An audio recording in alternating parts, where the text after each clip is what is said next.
น้ำตาไหลหลังเมื่อได้ฟังข่าวเขาลือ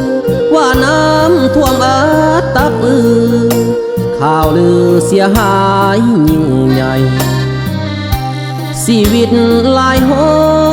ยภาคพลอยถึกน้ำพัดไปบ้านเฮือนเพพังลองไหลเป็ดไก่ตายทรมานย้อนฝนตกลินเอ็ดให้ดินกันเขื่อนพังเพนำทางเหมือนกับลำเซไหลเทลงโหกหมู่บ้านสองฝั่งเสเปียน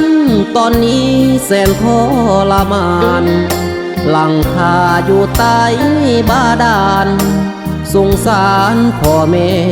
ปาสาเมืองสนามไซแม่นไผ่เด้ลงโทษหายอินผมบ่นอทำลายให้ตายลายห้อยสีวา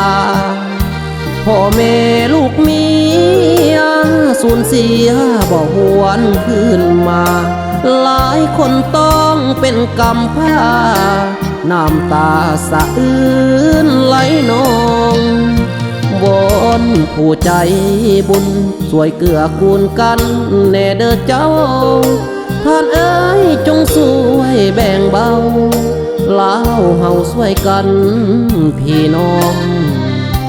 ผู้นิดผู้หน่อยเขาคอยอาหารเงินทองเท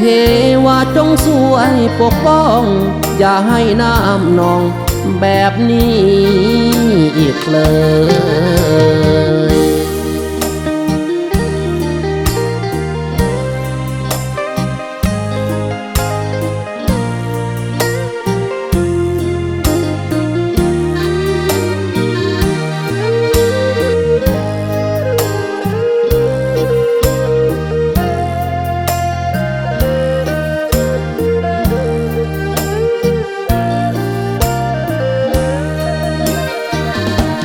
เมืองสนามไซแม่นไผ่เด้ลงโทษหายอินผมบ่นอทำลายให้ตายลายห้อยสีวาพ่อแม่ลูกเมียสูญเสียบ่หวนคืนมาหลายคนต้องเป็นกำพร้าน้ำตาสะอื้นไหลนองวอนผู้ใจบุญช่วยเกื้อกูลกันแน่เด้อเจ้าท่านเอ้ยจงช่วยแบ่งเบา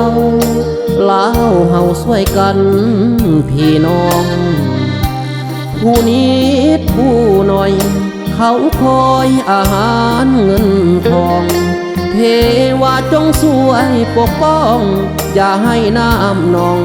แบบนี้อีกเลย